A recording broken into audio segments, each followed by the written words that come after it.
आज हम बात कर रहे हैं उस अनादि शक्ति की जो संपूर्ण सृष्टि की रचयिता और पालनहार है। वे परम पिता परमेश्वर अनंत अविनाशी और सर्वशक्तिमान है। उनकी महिमा का गुणगान चारों वेद करते हैं। उनका स्वरूप इतना अद्भुत और असीम है कि उसे शब्दों में बांध पाना संभव नहीं है।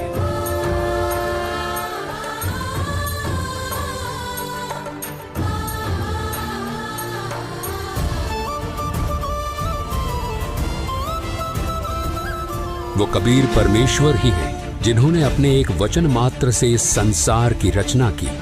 उन्होंने समस्त जीवों को और इस संपूर्ण ब्रह्मांड को उत्पन्न किया। उनकी लीला और सामर्थ्य इतना अद्वितीय है कि उनका वर्णन मानव बुद्धि से परे है। वे सर्वशक्तिमान परमेश्वर ही सब कुछ है। उनका अस्तित्व केवल धर्म ग्रंथों के पन्नों तक ही सीमित नहीं है। वो सर्वशक्तिमान परमेश्वर जो अनादि और अविनाशी है, वो स्वयं इस धरती पर प्रकट होकर अपनी दिव्य शक्ति और सामर्थ्य का एहसास कराते हैं। उनकी अद्भुत लीलाओं को जानकर हर हृदय श्रद्धा से भर जाता है और हर मस्तक उनका सजदा करता है। उनकी लीला इतनी चमत्कारी और प्रभावशाली होती है कि वो युगों युगों तक मानव जाति के हृदय और इतिहास में अपनी गहरी छाप छोड़ जाती है। उनकी उपस्थिति सच्चाई, प्रेम और धर्म का ऐसा प्रकाश फैलाती है जो हर आत्मा को परमात्मा की ओर प्रेरित करती है।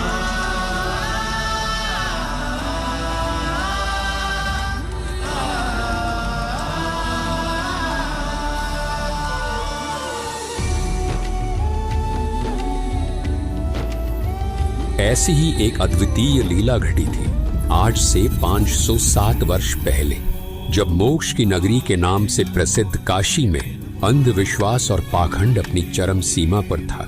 धर्म और अधर्म के बीच की रेखा मिटती जा रही थी क्योंकि कुछ स्वार्थी ब्राह्मणों के लालच ने धर्म को अपने फायदे का जरिया बना लिया था। आस्था और विश्वास को इस हद तक तार तार किया जा रहा था कि काशी के कुछ स्वार्थी पंडे हत्यारे हो चुके थे।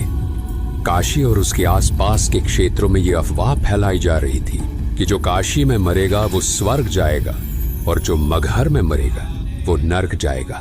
इस प्रकार जनता को धर्म के नाम पर भ्रमित कर उनकी भावनाओं, आस्था और विश्वास का शोषण किया जा रहा था। काशी के पंडे मानो स्वर्ग की टिकट बांटने वाले दलाल बन गए थे। श्रद्धालु जो अपनी आस्था और मोक्ष की चाह से वहां आते थे, वे इन पंडों के सामने फरियादी बनकर खड़े होते और प्रार्थना करते थे, हे महाराज, पहले हमारे पिता की गर्दन काट दिए ना। सोचिए वो मंजर कितना भयानक और अमानवीय होगा। धर्म की पतवार को थामे हुए इन स्वार्थी ब्राह्मणों ने धर्म का मार्ग त्याग कर अधर्म के इस घिनौने कृत्य को कैसे स्वीकार कर लिया होगा। जो धर्म, सत्य, करुणा और अहिंसा का प्रतीक है, उसे उन लालची पंडों ने लोभ और क्रूरता की भेंट चढ़ा दी। ये दृश्य केवल मानवता का अपमान नहीं था, बल्कि धर्म और विश्वास के नाम पर किए गए सबसे बड़े छल का प्रतीक था। ये 15वीं सदी का दौर था। कबीर परमेश्वर जी भक्ति युग की मशाल जला चुके थे और उनका उद्देश्य था पाखंड और अंधविश्वास की जड़ें उखाड़ फेंकना। उनकी शिक्षाओं और उनके अद्वितीय आध्यात्मिक ज्ञान ने आदि सनातनी भक्ति को फिर प्रकाशित करते हुए उस काल के पाखंड रूपी तंबू में आखिरी कील ठोक दी थी। इस समय स्वर्ग प्राप्ति की झूठी आस में हजारों बुजुर्ग दंपत्ति अपनी अंतिम श्वास लेने के लिए आने लगे। काशी के लालची पंडों ने इस स्थिति का फायदा उठाते हुए उन बुजुर्गों की सेवा और देखभाल के नाम पर उनके बच्चों से भारी धनराशि वसूल करनी शुरू कर दी। श्रद्धालु अपनी आस्था और माता पिता की स्वर्ग प्राप्ति की लालसा में इन लालची पंडितों को मनमानी रकम देते गए। ये पूरी व्यवस्था धर्म के नाम पर फैले एक बड़े छल और स्वार्थ की प्रतीक बन चुकी थी, जिसे कबीर परमेश्वर जी ने चुनौती देने का साहस दिखाया। कुछ समय बाद जब काशी के पंडित इतने बुजुर्गों की सेवा और देखभाल करने में असमर्थ हो गए, तो उन्होंने अपने स्वार्थ और लालच को पूरा करने के लिए एक नया षड्यंत्र रचा। पाखंडी पंडितों ने ये अफवाह फैलानी शुरू कर दी कि गंगा नदी के किनारे भगवान का एक करोत आता है। उन्होंने ये दावा किया कि यदि कोई श्रद्धालु इस करोत के नीचे लेट जाए तो वो सीधे स्वर्ग जाएगा। इस करोत के नीचे लेटने की प्रक्रिया के लिए ये पंडित स्वर्ग जाने की फीस वसूलने लगे। ये भ्रामक धारणा और पाखंड इतनी तेजी से फैलने लगा कि भले भले श्रद्धालु जल्दी स्वर्ग प्राप्ति की लालसा में अपने गले कटवाने तक तैयार हो गए। और जब इस पाखंड ने अपनी सीमाएं लांघ दी, तब कबीर परमेश्वर जी ने इसे चुनौती दी। कबीर परमेश्वर जी ने अंधविश्वास और पाखंड की जड़ें हिलाने के लिए एक ऐतिहासिक और साहसी निर्णय लिया।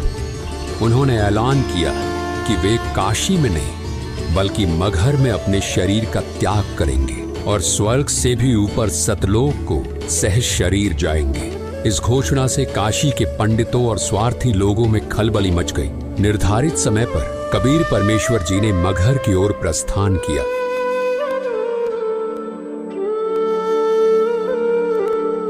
ये सुनकर काशी नरेश वीर देव सिंह बघेल अपने सैनिकों और पंडितों के साथ मगहर के लिए रवाना हो गए। मगहर पहुंचने पर वहां के शासक बिजली खान पठान, जो कबीर साहिब जी के शिष्य थे, वो भी अपने सैनिकों और मुसलमान लोगों के साथ गुरुदेव के स्वागत और अगवाई के लिए पहुंच गए। उन्होंने गुरुदेव को दंडवत प्रणाम किया।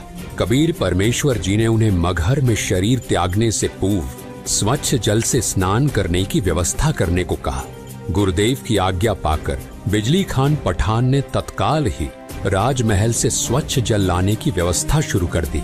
इस पर कबीर परमेश्वर जी ने बिजली खान पठान को कहा, राजमहल से जल लाने की कोई आवश्यकता नहीं, मैं नदी में बहते जल में स्नान करूंगा। बिजली खान पठान ने अपने गुरुदेव कबीर परमात्मा जी से प्रार्थना की, हे गुरुदेव, यहाँ पास में ही एक आमी नदी है जो भगवान शिव के श्राप के कारण बहुत समय से जल विहीन है। राजा की बात सुनकर कबीर परमात्मा जी मुस्कुराए और कहा, राजन, चिंता ना करो, मुझे उस नदी के पास ले चलो। नदी के पास पहुंचने पर कबीर परमात्मा जी ने नदी की ओर हाथ बढ़ाया, मानो उसे चलने का आदेश दे रहे हो। तभी नदी के अंदर कुछ दूरी पर जोरदार धमाके की आवाज सुनाई दी और जमीन के अंदर से एक विशाल जलधारा फूट पड़ी जो आसमान की ओर ऊंचाई तक दिखाई दी। देखते ही देखते वो सूखी आमी नदी जल से भर गई और उसमें से जल बहने लगा। ये चमत्कारी दृश्य देखकर वहां के सभी लोग आश्चर्यचकित रह गए और जोर जोर से कबीर परमात्मा की जय हो का जयकारा लगाने लगे। कबीर परमात्मा जी ने शिव जी के श्राप से ग्रस्त उस सूखी नदी को जल से ओत प्रोत कर दिया और अपनी दिव्यता का प्रमाण दिया। इसके बाद कबीर साहिब जी ने उसी पवित्र नदी में स्नान किया।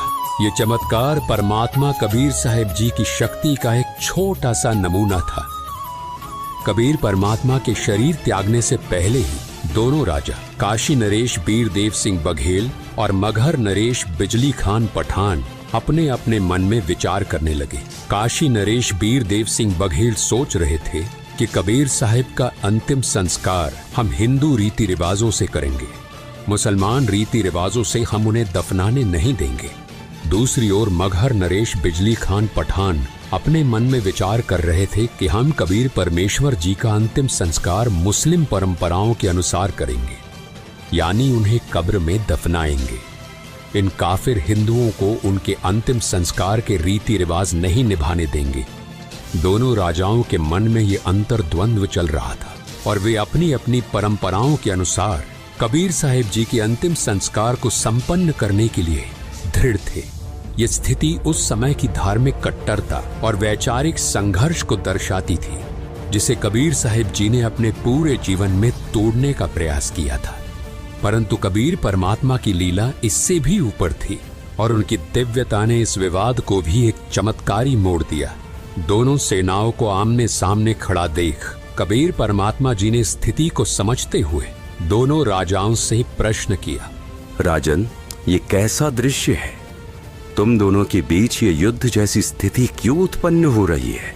परंतु वे दोनों राजा वीर देव सिंह बघेल और बिजली खान पठान अपने गुरुदेव के सामने सिर झुकाकर खड़े रहे और कुछ नहीं बोले। जब काफी समय बीत गया और किसी ने कुछ नहीं कहा, तब पास खड़े एक मुसलमान सैनिक ने आगे बढ़कर कहा कि हे कबीर जी, हम आपका अंतिम संस्कार मुस्लिम रीति रिवाज से करेंगे। इन काफिर हिंदुओं को आपकी देह को हाथ लगाने नहीं देंगे। ये बात सुनकर एक हिंदू सैनिक भी आगे आया और कबीर परमात्मा जी से प्रार्थना करते हुए बोला, हे गुरुदेव, हम आपका अंतिम संस्कार हिंदू रीति रिवाज से करेंगे। इन मुसलमानों को आपके देह का अंतिम संस्कार उनके तरीके से नहीं करने देंगे। कबीर परमात्मा ने शांत और गंभीर स्वर में दोनों राजाओं और उनकी सेनाओं को संबोधित किया। उन्होंने कहा, तुम सब एक ही परमात्मा की संतान हो। धर्म, जाति और परंपराओं के नाम पर लड़ाई करना व्यर्थ है। हिंदू और मुस्लिम दोनों को एक साथ मिलजुल कर प्रेम और भाईचारे के साथ रहना चाहिए। यही सच्चा धर्म है। और मैंने तुम सबको 120 वर्षों तक क्या शिक्षा दी है? क्या मैंने तुम सबको ऐसे लड़ाई करना सिखाया है? कहाँ गए मेरे वो उपदेश जो मैं आज तक तुम सभी को बताता रहा कि हिंदू मुसलमान तुम दो नहीं हो, तुम सब एक ही परमात्मा की संतान हो। और आज तुम फिर वही खड़े हो। इसके बाद कबीर परमात्मा जी ने सभी को शांत रहने का आदेश दिया। कहा, यहाँ नीचे एक चादर बिछाओ और जब मैं लेट जाऊं तब मेरे ऊपर एक और चादर डाल देना। और जब मैं अपना शरीर त्याग दूं तब तुम दोनों इसे आधा आधा बांट लेना। और तुम सब ध्यान से सुन लो, अगर तुमने आपस में लड़ाई की तो ये ठीक नहीं रहेगा। कबीर परमात्मा जी का आदेश पाकर ऐसा ही किया गया। वहां उपस्थित सभी लोग स्तब्ध होकर ये सब देख रहे थे। कुछ समय तक कोई हलचल नहीं हुई और सब मौन खड़े रहे। तब अचानक कबीर परमात्मा जी का दिव्य स्वर आकाश से गूंजा, उठा दो पर्दा, इसमें नहीं है मुर्दा। ये सुनकर सभी हक्के बक्के रह गए। सभी ने आकाश की तरफ देखा तो कबीर परमात्मा सशरीर सतलोक जाते दिखाई दिए। सभी उपस्थित लोगों के सामने जब चादर हटाई तो वहां केवल सुगंधित फूल बिछे हुए थे। उनके शरीर का कोई भी अंश वहां नहीं था। कबीर परमात्मा ने अपने दिव्य स्वर से सभी को संबोधित करते हुए कहा, हिंदू और मुस्लिम मेरे बच्चों, इन चादर और फूलों को आपस में बराबर बराबर बांट लो। इस प्रकार तुम सभी प्रेम और भाईचारे से रहना सीखो। उनके ये शब्द सुनकर दोनों राजाओं सहित वहां मौजूद सभी हिंदू मुस्लिम लोग भावुक हो गए और एक दूसरे को गले लगाकर रोने लगे।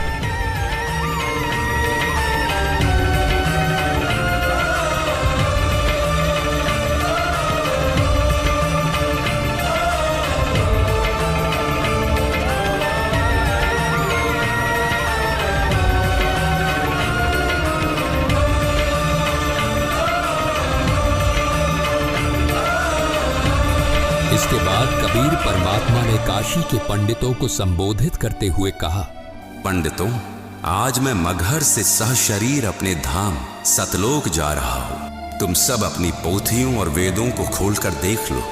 मैं वही परमात्मा हूँ जो स्वर्ग से भी ऊपर सतलोक में रहता हूँ। उनकी वाणी सुनकर सभी लोग स्तब्ध रह गए।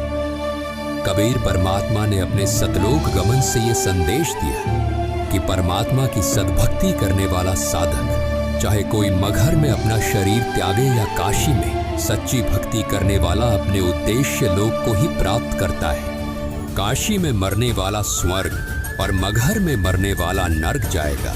इस भ्रांति को उन्होंने सदा के लिए मिटा दिया। कबीर परमात्मा ने अपने दिव्य चमत्कार और सद्भक्ति के उपदेशों के माध्यम से लोगों को धर्म और सच्चाई का मार्ग दिखाया। उनके इस अद्वितीय संदेश ने सभी लोगों को अपने वास्तविक स्वरूप और परमात्मा की भक्ति का महत्व समझाया।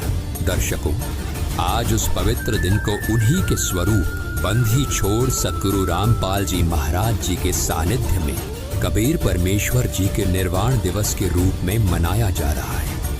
धन्यवाद।